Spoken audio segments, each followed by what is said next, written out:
good evening, Earl Gibbes, and welcome to Earl Gibbes Live. And with me this evening, I have the Inspector General, Dr. Best. Doctor, how are you doing? I'm fine, Earl. Good evening, listeners, and thank you for the invitation for having me here. And thank you for accepting the invitation. We have a lot to speak about your department. Tell us a little bit about the Inspector General and its functions. Okay, well, the Inspector General is the person who heads the Inspectorate VSA. The Inspectorate VSA is a quite young organization, right now about 7 years existence after St. Maarten became a country. It was established, and it consists basically of 6 divisions presently.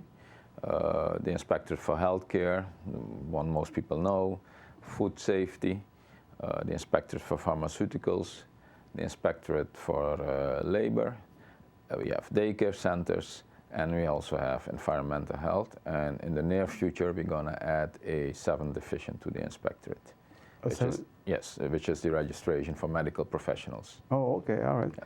That one took very long. It took very long, but it's in the planning now. Okay. So all of that fall under you? All of that fall under me. I have for at least 3-4 of the divisions. I have a chief inspector who does the day-to-day operations and consults with me.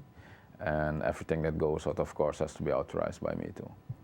I assume that it had to be extremely challenging seeing what we had in October 10th of 2020. You had nothing.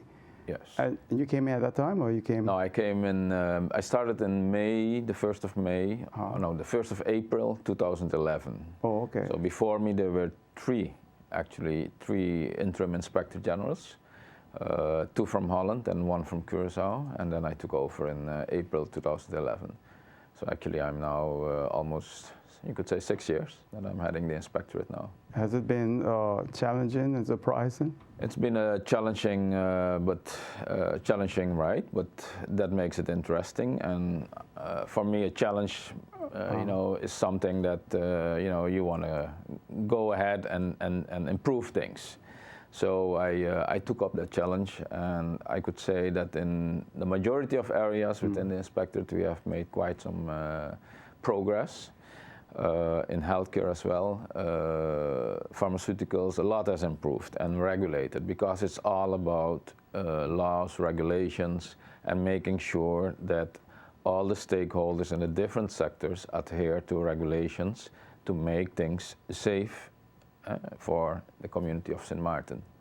Let's talk about pharmaceuticals, because that area, there are people on St. Maarten who still feel like it's better to go across the border to the French side because there's strict regulations, while on the Dutch side they feel they're not strict regulations. So is that the right way to think? No, it's not. It's not correct. To state first, pharmaceuticals are what we call prescription drugs. That means you can only get it through a physician, and a physician may prescribe you something that is not available on the Dutch side. So these patients would go and look for it on the French side. Besides that, if something is not available on the Dutch side, you have some pharmacies that can import it from the French side. That is allowed by us. Oh, okay. They need a permit from us or get it from somewhere else. But besides prescription medication, you also have non-prescription. And those are things, for example, you could get in a 7-Eleven store, and like paracetamol or Voltaren, these type of things. And you can just go ahead and buy it in any pharmacy if it's on the French side or on the Dutch side. These are what we call OTC, over-the-counter drugs. Okay. I know there was a time when there was some notices that they didn't want supermarkets to be selling over-the-counter medication. Is that still enforced? It's still enforced. You have over-the-counter medication, but it still needs to be approved. That doesn't mean that anybody can just come and sell over-the-counter medication. There's a list of what is approved or considered as over-the-counter. Okay. Not everything is being considered over-the-counter medication. So whenever you want to start something like that, it still needs to be approved. Yeah. So, like for example, a lot of people complain that there are certain regulations in terms of medication, generic medication, that they don't feel safe with. Do you think that's the right way to think for the public of St. Maarten, that that type of medication is not safe? Now, the reason why generics have surfaced, and that's a worldwide phenomenon, generics are everywhere in the world now for sale and also as prescription medication. The reason for generics becoming available is, one, a patent on a specialité, as we call it. That is a drug that has been from a special brand or pharmaceutical company has expired. So the market becomes open to produce the same drug, but under a brand, not under a brand name, but under a generic name, which makes it cheaper. So the whole idea of generics is to control cost in pharmaceuticals. Okay, they're cheaper, and besides that, generics don't mean that they are less effective. Okay, so most insurance companies move towards generics. And if there is a patient, for example, who has been a long time on a certain, what we call specialité, for example, hypertensive patients, they've been using certain drugs for a long time, you will evaluate first if the generic is as effective. If that's not the case, then these patients might get a specific approval from the insurance company to continue with the specialités. Okay, so generics in general, they're cheaper, they're not less effective. But there might be cases where people have been for a very long time using certain medication, that they are used to those, and that the effect of the generic medicine is not the same. In those cases, you can make an exception. But it seems like there's just a small number of people that have that problem, basically. Very small, very small, yeah. So people don't have to worry about generic versus brand medication? I can, for example, Aruba has moved towards general insurance, national health insurance for very long. Over 15 years ago, and they've moved almost for 85%, 90% to generics. So it's only a small fraction that is still branded. And St. Martin, there's a large import of generic medication. You have, well, you don't have that many wholesalers, importers in St. Martin, about 6 or 7, and some of them do import generics. There are some pharmacies who also import generics if they have a permit from us. But it's not that the market is as, for example, in Aruba. Understand, it's also the one who pays for the medication. It's the insurance company who determines actually what can be prescribed. Okay, and the doctors, if it's a specialist or a GP, they usually have to go along with the policy of the insurance company. No, unless the patient decides to pay the difference out of his pocket or her pocket. So you said that there are 6 companies that are permitted? More or less 6 to 7 importers, wholesalers at the moment in St. Martin. Do you regulate in terms of where they can import that medication from? Because sometimes people are worried too about things coming from China and so forth, some other countries where the problem. Are you talking about the generics or the brand? Any kind of medication. Okay, no. Importers, wholesalers have a agreement with one of the bigger companies, for example, Pfizer's or Avenda. Those big companies, they produce brand name medication. And most of the wholesalers, importers have contracts with those companies, and it is very strictly regulated. We need to be able to trace back to, for example, if there are recalls, we need to know where it's coming from. So these importers have to adhere to a vast amount of regulations too. And it's not simple. It's just to protect the community and make sure that all the drugs that are being imported are up to standard and of a certain quality that we need. Now, with generics, it's the same. Generics, you have a huge amount of producers, for example, in India, and they usually export through Canada or the States. So even there, you require them, the importers, to bring in stuff that meets quality standards. Now, before a pharmaceutical is released by us to surface on the market, it has to be approved. It's not because it is from Pfizer or from Merck or whoever that it can surface your market. No, whenever a new drug is brought in, it has to be registered here in St. Martin before it can surface on the market. And the registration process determines, amongst others, if it is a safe product. And what about when they import the drugs now? Do they have to show your invoice? Do someone come from your office to inspect the shipment? Yes, the wholesalers, when they import, whatever they import, they always send us invoices, and we can go also and inspect them, and then they have to show us their logs and invoices. So we do routine inspections. They have to comply to it, for example, requirements with regard to storage. You need to have a cold storage, for example. You need to have a generator, because, as you know, pharmaceuticals don't stand a hot climate. Right. So they need to stay stable. It's a chemical product that needs to be stable, and not because of excessive heat destabilizes, which can cause side effects or whatever effects that you don't desire. You know, because I've had a number of people calling on the live show, some very concerned and worried about medications. That's the reason why I ask you all these questions, so that they can have a better understanding. Yes, we inspect all those wholesalers, importers, all pharmacies.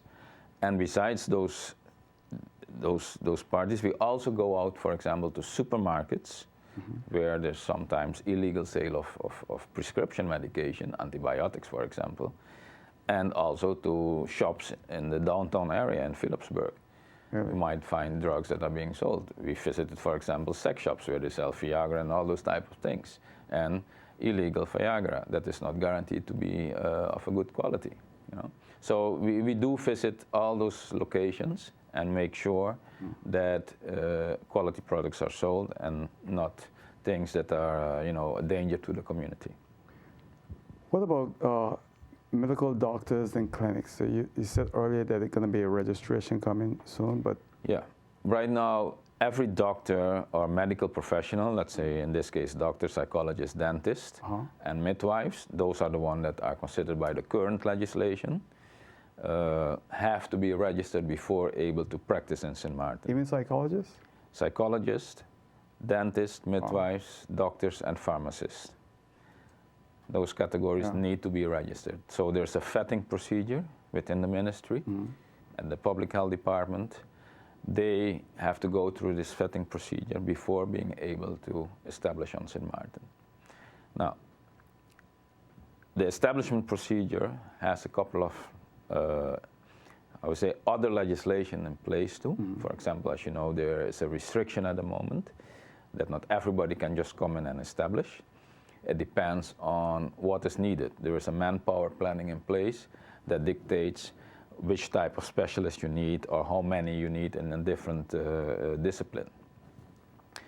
Now, public health deals with that, and if it's somebody who, for example, has not studied in Holland, that is what the law up till now looks at.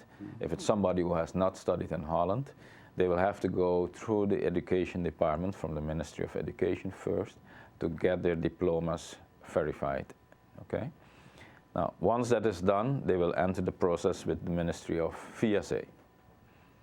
Now, the Public Health Department does the vetting, but besides the Public Health Department, you also have the Council for Healthcare who needs to provide an advice on an establishment request. So the minister will receive in the end 2 advices, and based on those 2 advices, he decides to grant the establishment permit or not. And the same is basically for any healthcare institution.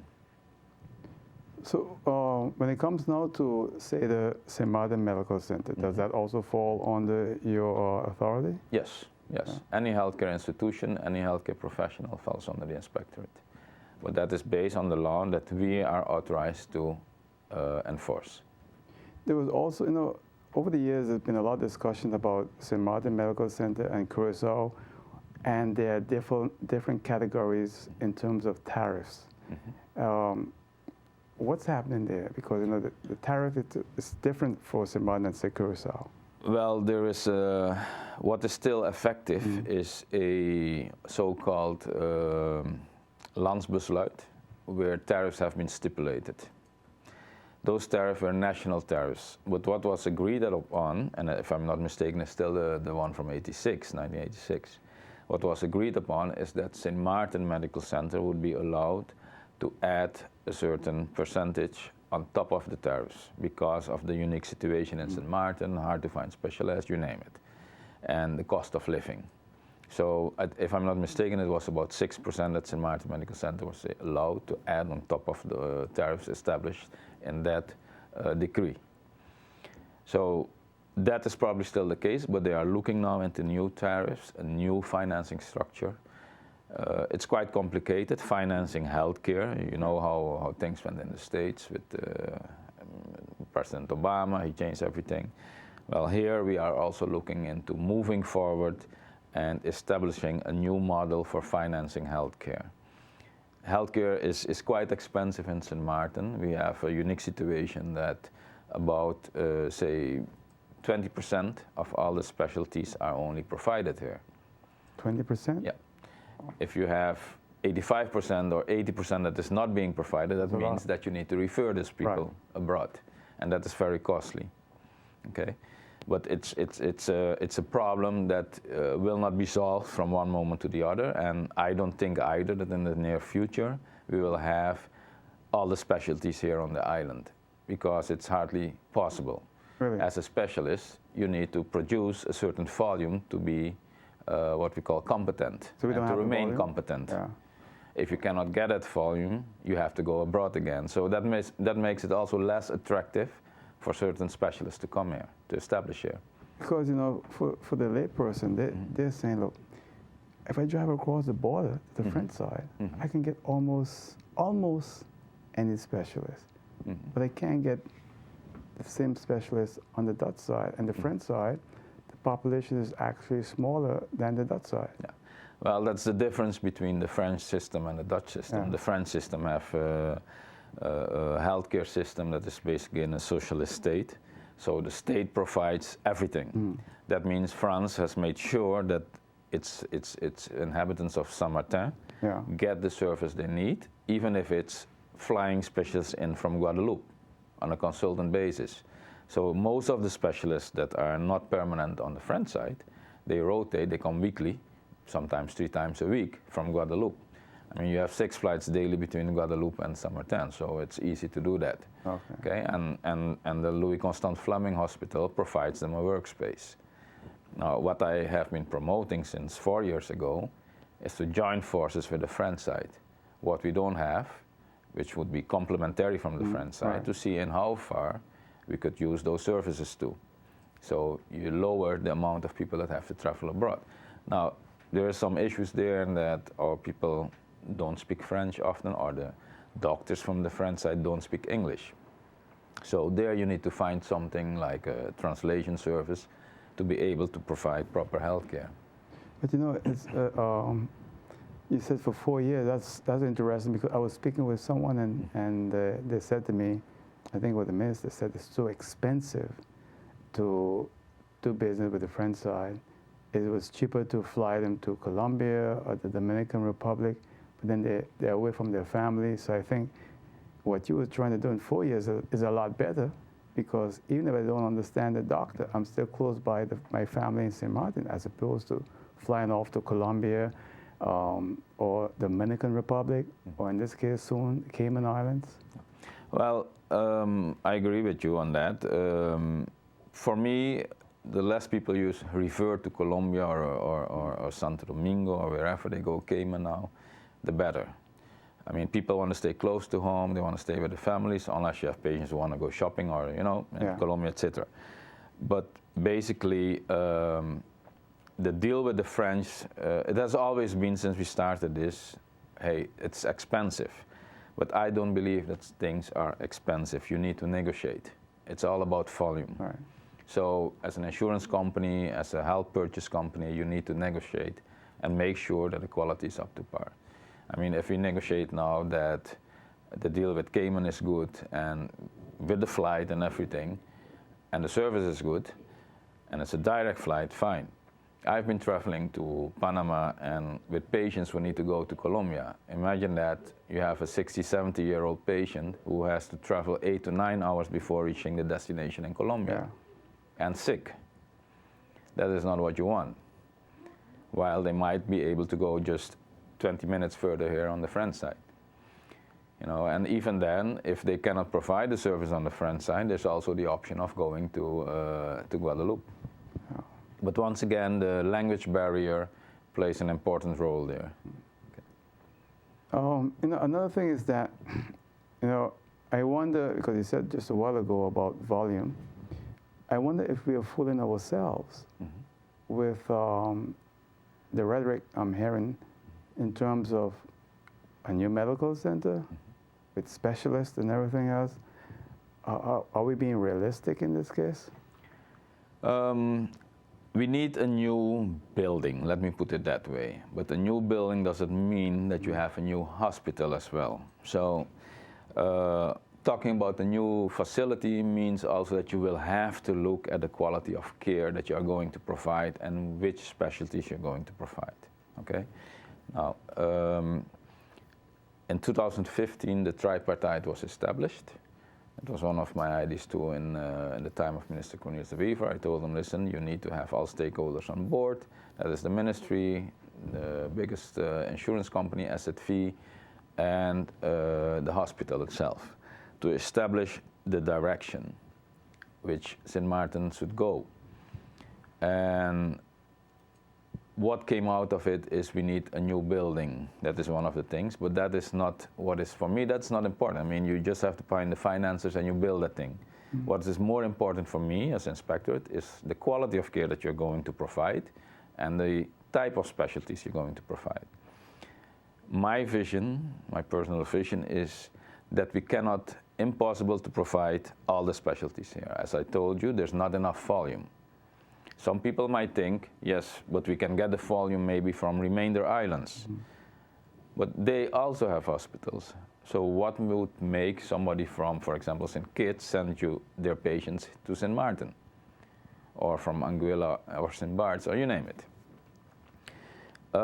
So we have to be realistic in that sense and decide what is it we really need to at least provide optimum first line or second line care here, and be able to stabilize a patient. If it's an adult or a child, we need to be able to stabilize a patient here properly, and if necessary, fly it out to a tertiary center where the super care can be provided. Do you get complaints? No, let me just rephrase it, because I know of many cases where people go to the St. Maarten Medical Center for emergency, and they have to sit there for 8-9 hours before they can see a doctor. And that's long. That's very long, yeah. That's very long. This is one of the things that, one of the many complaints that we received during the first inspection we did in 2012 and afterwards, to improve the services at the ER. And I must say the St. Maarten Medical Center has done its utmost to improve the services. They started with what we call a triage system, so that even if there's a group of patients there, the one who's the most serious or most affected will be the first one to get treatment. That is something that people also need to understand.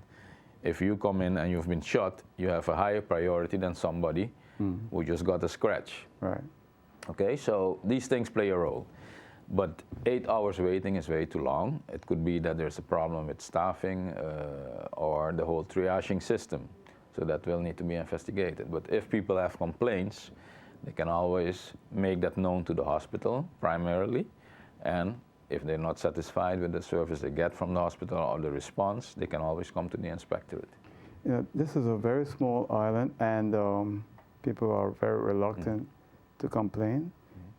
And I understand the situation at the St. Maarten Medical Center, that they need staff.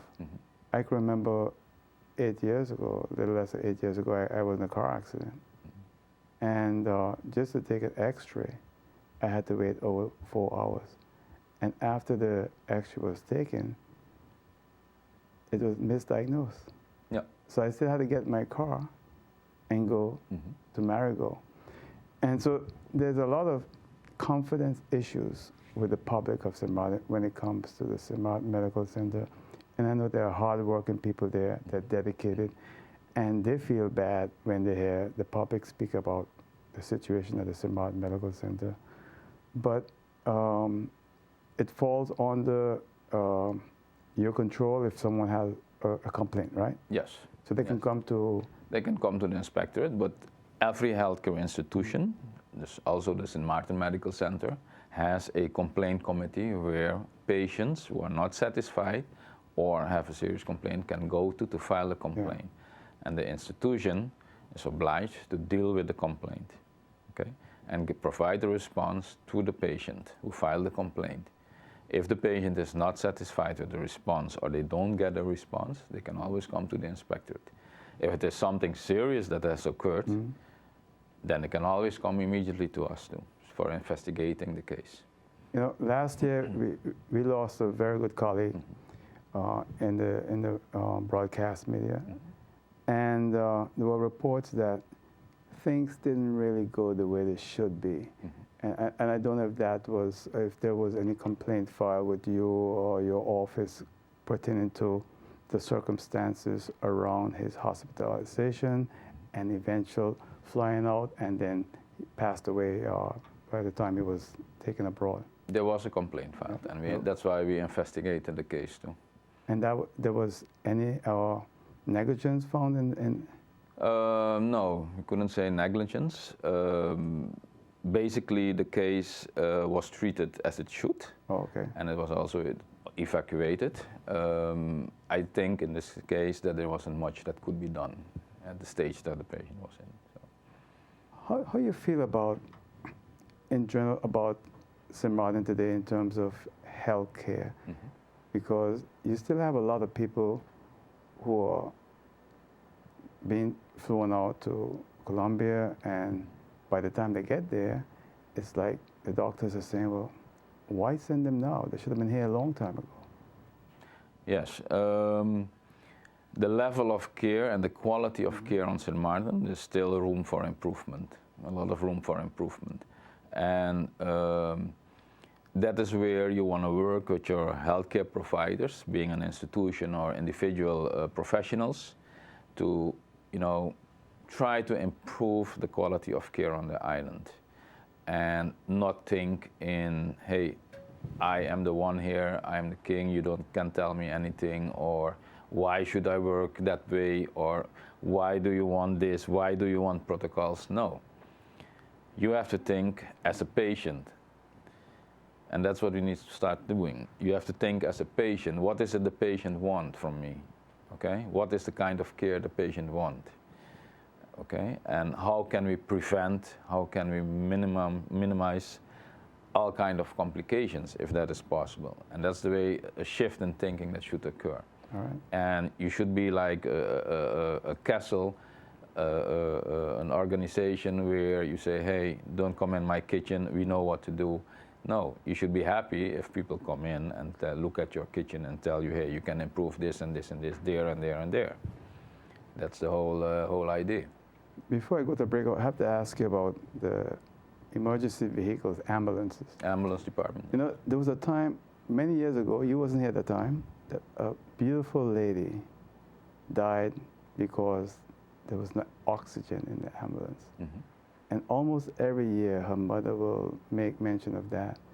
How are the ambulances regulated now to make sure that don't happen again? Yeah, I remember that time, it was the time of the so-called GGD, that they would say, go, get and dump. That time is passé. Right now you have a combination of trained nurses and an ambulance driver on each ambulance. The equipment is there. They all have a huge oxygen bottle in the ambulance, and also a smaller one which they carry along in a handbag. So the level of care that the ambulance service is providing has certainly improved a lot. Okay, but as I said, there's always room for improvement. Even there? Even there. Even there, there's room for improvement, because normally in ambulance care, the ambulance staff should be able to provide basically hospital care outside of the hospital. So if you have, for example, somebody with, say, a heart attack, you should be able to deal with the heart attack outside of the hospital to stabilize the patient as much as possible and get them to the hospital. Okay? If it's somebody who has been shot, you should be able also to apply the necessary say, interventions to stabilize the patients. Okay, so at least you can take the patient alive to the hospital. That is the goal of ambulance care. That means that certain things of the hospital have been taken to a pre-hospital setting. and the ambulance staff should be able to manage very well in such a setting. I noticed they're doing that. Our neighbors across on the French side are doing that.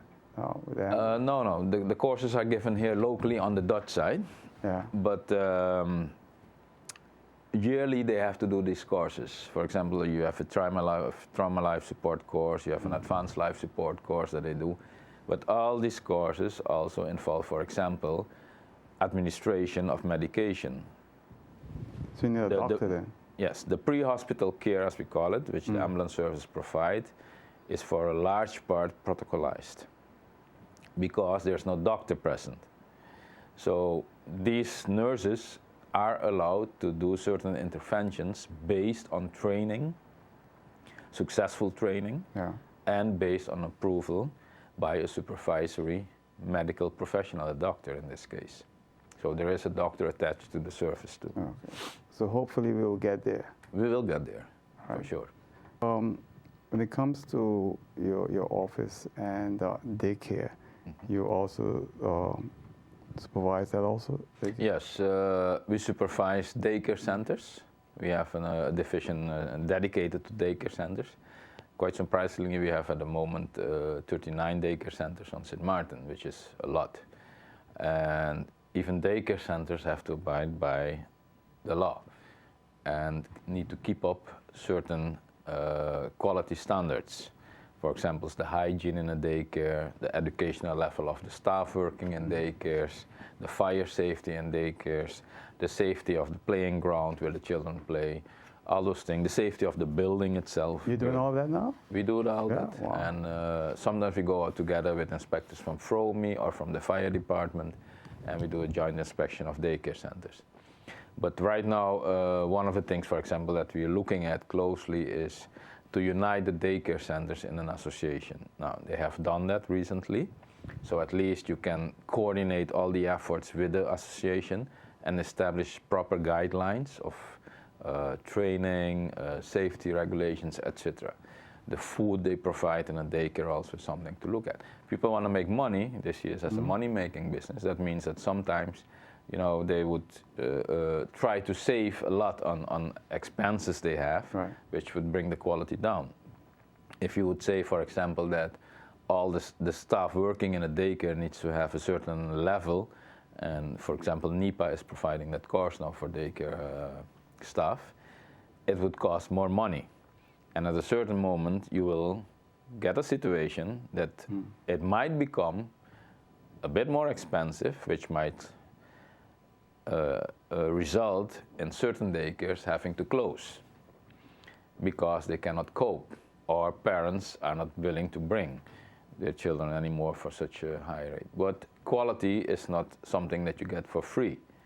If you want a daycare where your child is safe, where the staff is trained, where the playground is safe, where the food they provide you is good, and where your child doesn't sleep on the ground, for example, those are all situations that we've seen. Or that the house or the location is something that is you know, needs a renovation.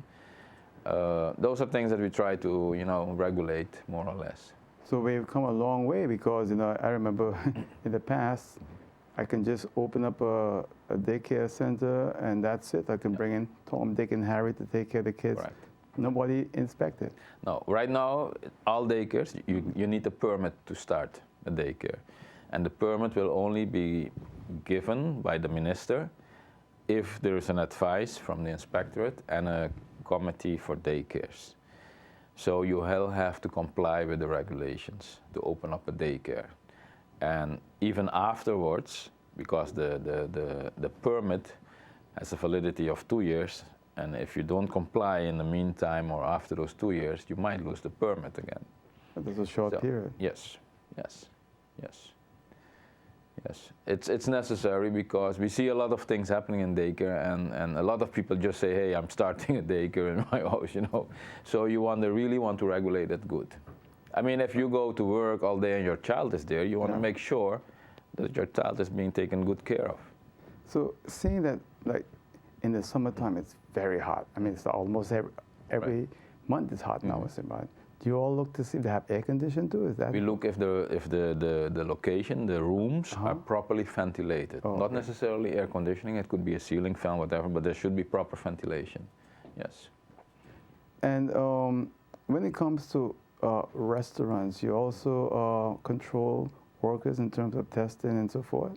Yes, the Food Safety Division of the Inspectorate is a very, very active division. We have about 1,400 restaurants on the Dutch side. How many? 1,400. And then I'm talking from small snacks along the road to, I would say, 5-star restaurants like next to the casino there, Atlantis Casino, or the bigger restaurants. But all are under the supervision of the inspectorate. To start with, you need a permit. These permits are granted also by us. And then you get to be inspected on a regular basis. What we inspect mainly is kitchen staff that is serving, and the kitchen itself.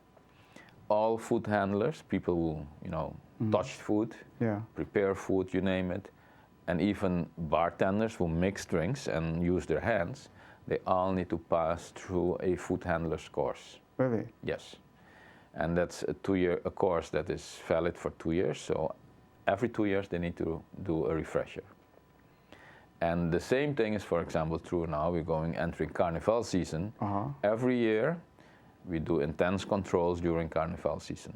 That means all booths, for example, in the festival center, are being controlled, are supervised, and all need to be in compliance, even the street vendors around the festival, all of them. So during the, next week till the end of this month, my inspectors of the Food Safety Division are going to be tied up with everything happening around Carnival. But you surprised me. It's 1,400? That's a lot. Yes, it's a lot. Let me ask you, and I'm not counting the illegals one. Exactly. Let me ask, if I'm going to eat in a restaurant, can I ask to show me proof that their staff have had all this? Yes, you can do. You're entitled to do that. We've been discussing that in the past, or try to start a discussion with the SHDA and Economic Affairs, the ZVT, the ministry, to move towards a grading system. Okay. And let's say you comply with everything, good, bonus, you get a sticker on your door saying that you are let's say, an A restaurant. Sounds good. You're not in compliance, you're a C restaurant. So tourists, we're a tourist island, that they know, hey, this restaurant is very good, they comply with everything, okay? From a hygienic perspective. I'm not talking about the quality of the food, that's something different. But from a hygienic perspective, there are no rats, there are no pests in this restaurant, no cockroaches, nothing. It's good, okay? And the staff working there has done their proper training with regard to hygiene and food safety. Oh, that's interesting. Yes. That is a very, very, one of the busiest divisions. And besides, you talk about restaurants, but of course we also go to bakeries, we go to supermarkets to look if products have expired on the shelf, for example. We go in the back of supermarkets, check the products. And if people file complaints about supermarkets or products, we also go, okay? They can always call the inspector, then we act upon complaints that are there. Recently, we had a whole issue with the Brazilian meat. There are 21 meat plants from Brazil involved in this scandal. We are in touch with the Brazilians. We know which plants are involved. So based on batch numbers, coding, etc., we can trace back if certain products that have been surfacing here on the market are allowed or not. If not, we deal with the importer or the supermarket to take these things off the shelf. We confiscate them and destroy them. Did anything show up from Brazil in St. Martin? So far not. So far not. And I must say, since we alerted the community and the importers, they are very cooperative. And some people who have seen those products on Facebook or in the States, for example, they say Gibbes. They say, hey, Gibbes is from Brazil, it's not good. But when it's on the shelf, we have already inspected it. We asked for a health certificate from the Brazilian authorities, and on the health certificate there's a certain number that we can go online Check the site of the Brazilian Agri-Food and Agriculture Ministry and exactly trace back from which plant it is. So that's the way it works. And the importers are happy that we work along with them like that. You know. I've gone to supermarkets, I'm not going to call them, and bought meat and got home and had to return to the supermarket right away because once it was open, it smelled horrible. And sometimes you go to supermarkets and the meat is very, very brown. And what some supermarkets do now, they put red and blood, make it look nice, and then it's not.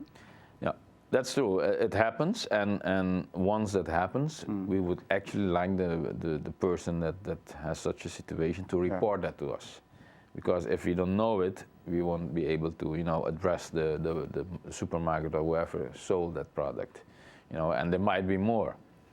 So we go out, we inspect, and do whatever is necessary. The danger is that we have a population that they're not too keen on the. I see people walk into the supermarket, grab some, pick it up, they go. They don't look at it at all. No, we have been trying to alert and educate the community on shopping, say, goods, consumables. The first thing you have to look at is the expiry date. Okay, you have to look at the expiry date, and if there's no expiry date on a product, don't buy it. As simple as that.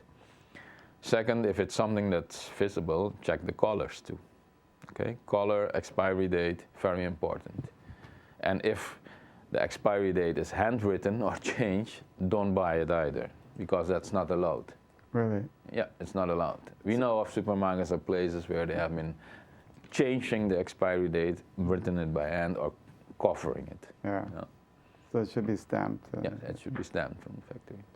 Very interesting. And so now what about labor now? That also falls on the... Yes, the labor inspectorate, that is next to the food safety division, also a very intense division, because we have to deal here with a very unique situation in St. Martin of a lot of immigrants, very huge amount of immigrants, but apparently needed. There's employ, otherwise they wouldn't be here. Right. But they're not going through the legal procedures. Now, one of the things that we enforce is, of course, that all foreign laborers should have a valid work permit. Okay? So when my inspectors go out to companies, businesses, and they find, and that's the most common violation that we find, that foreigners are not in the possession of a valid work permit. What we can do at that moment is stop them from working, give them a stop order and a warning. The next time we go and they're still there, we may write an official report, and that will go to the public prosecutor. Okay?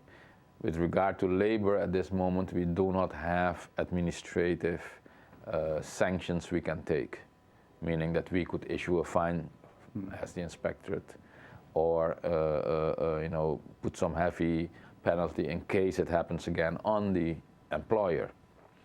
So everything in the next stage after warning is to the public prosecutor office. Do you look at safety, gear and so forth? Yes. A part of the labor inspection is occupational safety and health. So we look at safety on the work floor, for example, in construction companies, they always use those stands, and they have to be stable and properly constructed.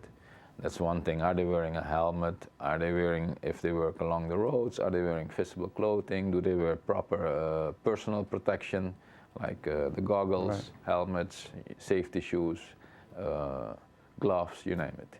No, that's and air protection. Yeah, that's a big problem in Ireland, because even when I've had construction and workers are there and I ask them to put a helmet on, they don't want to do it. A lot of people don't want to do it here because it's hot. It's a hot climate to have that thing all the day on your head, and all. It's hot. So when you try to enforce these things, you need to find some kind of balance. You can tell them, listen, if you don't want to wear it all day, take breaks in between, and you can take off the helmet. But some companies are very strict. Okay. Safety-wise, very strict. You don't enter the premises without a helmet. And they have a sign also when you enter the building construction site that you are obliged to have this and this and this and this. Yeah. And they check upon that too. It's for your own safety. It's for your own safety. Yeah. Okay. And some companies just don't do it. You know, it's cost for me, so skip on it. And the employer is liable in these cases, because if an accident happens, the employer is liable. So did I cover everything with you, or do they have some other department? No, we have healthcare, pharmaceuticals, daycare, labor. We have environmental health, which is basically low profile. There is a gray area with the Ministry of FROMI, where they do, for example, surface waters, sewage plants and those things. The whole issue with sewage water on the island. Yeah. We would go, especially if it would lead to a health issue. Oh, okay. Then we would go. The part of controlling pests, rats, cockroaches, that falls again under the vector control department, which is part of CPS, which is another department in the ministry. A lot of times people come to us for rat issues, etc., etc. We have to refer them to CPS. Oh, so all that thing with mosquitoes and all that? Mosquitoes, rats, cockroaches, that's all under CPS, the vector control department. Yeah. I thought I would put that all with you. You want? No. No, that's an executional part. Say pest. Yeah. That still falls under CPS. Public on St. Martin since 10. And I said to you earlier before we even started the show that I've been doing television for 34 years now, and what I've seen is that the public is kind of like going backwards some way in information, and they're not too aware of what government agencies are doing and so forth.